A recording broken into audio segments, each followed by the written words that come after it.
Ça ne fait même pas 24 heures que j'ai sorti une vidéo news pour vous tenir au courant de tout ce qui se passe dans le monde de l'intelligence artificielle que me revoilà obligé d'en faire une pour tout simplement vous parler de Kimi K3, le modèle de Moonshot. Donc en effet, ça a été annoncé hier, le jeudi 16 juillet 2026 à 21 heures exactement.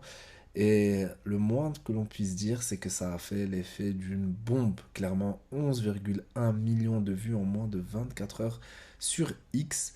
Donc, en effet, Moonshot, donc l'entreprise chinoise, nous a mis à disposition et nous ont annoncé leur modèle Kimi K3. On parle ici de 2,8 milliards de paramètres, une fenêtre de contexte de 1 million de tokens, ainsi que une vision native. Il peut être très rapide, il est encore plus efficace tout en coûtant moins cher, etc. etc. Ce qu'on doit savoir pour l'instant, c'est que le modèle est présent sur kimi.com en tant que chatbot, KimiWork et KimiCode, donc à l'instar de la même manière que Claude Code ou encore de Codex, ainsi que consommation sous forme, enfin via des tokens en API. Le modèle open source, lui, ne sera disponible que le 27 juillet, c'est-à-dire dans 10 jours approximativement. Honnêtement, c'est énorme. On va en parler après. On va voir un petit peu ce que les gens en pensent. Les premiers benchmarks, ce qui nous montrent. Mais ce qui est sûr, c'est qu'ils ont pu un petit peu scaler cette innovation de la MOE, donc la Mixture of Experts, qui consiste en, bah, vous imaginez bien si vous avez demain un modèle avec 2,8 milliards de paramètres, donc les paramètres c'est vraiment ce qu'il connaît, c'est son cerveau, c'est pas ce qu'il va aller chercher par après, donc ça c'est, si vous voulez je peux faire une vidéo sur la mémoire de l'intelligence artificielle, les paramètres c'est ce qu'ils ont en eux, ils n'ont pas les besoin de chercher en dehors d'eux-mêmes pour vous fournir l'information. Vous imaginez bien qu'avec 2,8 milliards de paramètres, il faut quand même optimiser ça dès qu'on lui demande quelque chose. C'est pas lorsqu'on lui demande une recette de cuisine qu'il va faire appel à ses connaissances en aérospatial pour nous répondre. Et donc, pour nous expliquer un peu ça, c'est comme si au sein de Kimi K3, nous avions 896 experts, donc chacun dans un domaine spécifique. Et bien, à chaque fois, grâce au fait qu'ils ont bien scalé, qu'ils ont mis en place cette technologie de la MOE, Mixture of Experts, eh bien, ils vont à chaque fois en activer que 16 sur les 896. Donc ça va permettre de un moins de coûts, de 2 une rapidité d'exécution, et globalement donc un modèle qui est beaucoup plus efficace. Juste pour un peu de contexte, qui sont donc Moonshot AI, ceux qui nous ont fourni cet outil-là. Donc Moonshot AI, c'est une entreprise privée chinoise. Donc voilà, qui dit entreprise chinoise, contrairement au gros capitalisme américain, bah ici c'est des entreprises privées qui en général voilà, sont bien fournies par l'État. Là, on parle ici de 300 employés, hein, c'est pas énorme quand on compare aux Anthropic, OpenAI. Elle a été créée donc en mars 2023 et elle nous met à disposition ces outils donc à travers le nom de Kimi. Ce qu'il faut savoir aussi, c'est que Alibaba a été du coup à la tête d'une levée de fonds de 1 milliard pour Moonshot. À l'heure où on parle ici de Moonshot ayant une valeur d'approximativement 3,3, enfin plutôt 3,8 milliards de dollars, ou du moins à la dernière levée de fonds. C'est à peu près à ça que c'était valorisé, donc c'est quand même pas mal, hein. On est loin de ce qui s'entend de ce qui s'entend pardon des IPO de OpenAI, etc. Mais ça reste quand même une grosse entreprise. Et en mars pardon, 2026, il y a eu des échos, des rumeurs comme quoi Moonshot va faire son IPO, va donc faire son introduction dans le marché public, notamment pour lever beaucoup plus de fonds, mais du coup pour perdre son côté un peu privé. Ce qui m'étonnerait honnêtement, ça c'est un peu plus de la politique, mais ça m'étonnerait que euh, la politique chinoise permette ce genre de choses. Ou alors, ils vont juste lever des fonds et faire une IPO, mais pour que ce soit racheté par des gens qui... Voilà, quoi, on s'est compris. Bref, on passe directement au LLM Leaderboard, donc de Artificial Analysis. Comme on peut voir, Claude Fable 5 toujours à la première position, suivi par GPT 5.6 seul. Et c'est à la troisième position que vient se hisser Kimi K3. C'est énorme. Mais ce qui est d'autant plus intéressant, c'est au niveau des coûts. Lorsqu'on est à une moyenne de 7,7 dollars par million de tokens auprès de Fable 5 ou de 4,35 auprès de GPT 5.6 Sol, on se situe aux 2,31 dollars chez Kimi K3. Donc ici, c'est toujours dans cette optique qu'ont les Chinois de réduire le coût, de casser les coûts, et il n'y a personne qui les fait mieux que eux. Ce qui est intéressant aussi, c'est de voir la latency, donc le temps d'attente tout simplement. Lorsqu'on est aux alentours des 150 secondes, pour des modèles où on met un peu moins d'effort, 45 secondes, on est à 2 secondes pour Kimi K3. Et c'est notamment grâce à ce que je vous ai expliqué avec le MOE. Passons tout de suite à ce que, tout simplement au poste initial de Kimi. Et donc d'après leur benchmark en interne, ça bien entendu c'est à vérifier, donc ça c'est vraiment Kimi qui nous a fourni ça, c'est qu'au niveau du coding, il vient toujours se situer entre la deuxième et la troisième place, parfois en passant à la première place, en dépassant même GPT 5.6 Sol et Fable 5. Donc clairement, aujourd'hui, on est sûr de dire que c'est un top 3 mondial, mais il est en open source et c'est là toute la différence. Donc, parmi les modèles open source, c'est clairement le premier et de loin, c'est le meilleur modèle de l'histoire en open source. Pour ce qui est du General Agentic, la même chose, donc entre la deuxième, troisième place et parfois il arrive à prendre la première. Et voilà, au niveau des modèles ouverts, donc des modèles open source, on avait jusqu'ici le DeepSeek V4 Pro avec 1600 milliards de paramètres. Et bien directement, Moonshot AI vient le dépasser donc enfin Moonshot AI à travers Kimi K3 vient le dépasser en ce 16 juillet 2026 avec 2800 milliards de paramètres, ce qui est juste énorme. Donc, comment utiliser tout simplement cet outil-là? Comme je vous ai dit, ça peut être à travers le chatbot que vous avez à disposition tout simplement dans leur site web. Donc vous allez sur le site web, vous prenez Kimi et voilà, le K3 est présent. Le K3 Swarm, donc c'est encore plus de recherche et il peut vraiment venir entremêler différentes sources d'informations. Et, euh, et donc, comme on peut voir ici, on peut choisir une fenêtre de contexte très longue, mais qui est uniquement pour un plan de paiement, ou bien une fenêtre de contexte normale.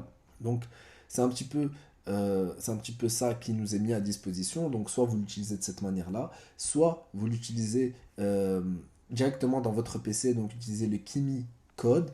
Pour ce faire, ils n'ont pas d'application proprement dit, vous devez l'installer dans le terminal, le CURL est directement fourni par eux-mêmes. Si vous voulez une vidéo pour vous montrer comment le faire, c'est avec plaisir. Ou bien vous l'intégrez directement à votre VS Code, tout est expliqué et je peux faire une vidéo dessus. Comme je vous ai dit, n'hésitez pas dans les commentaires, c'est avec grand plaisir que je peux le faire. Au niveau de la tarification des plans, nous avons 4 modes, le moderato, allegretto, allegro et vivace. Et donc c'est des modèles qui... Et c'est là où en fait on voit que les Chinois peuvent être aussi forts qu'ils veulent, malheureusement ils ne peuvent pas casser les prix indéfiniment. Et ce sont ici des tranches tarifaires qui correspondent vachement à ce qu'on a dans les outils concurrentiels, et notamment les outils américains. Donc 20 dollars par mois pour le plus accessibles et 200 dollars par mois pour les versions les plus les versions les plus complètes. Voilà, clairement, c'est vraiment dans cette tranche tarifaire-là que s'inscrivent les concurrents.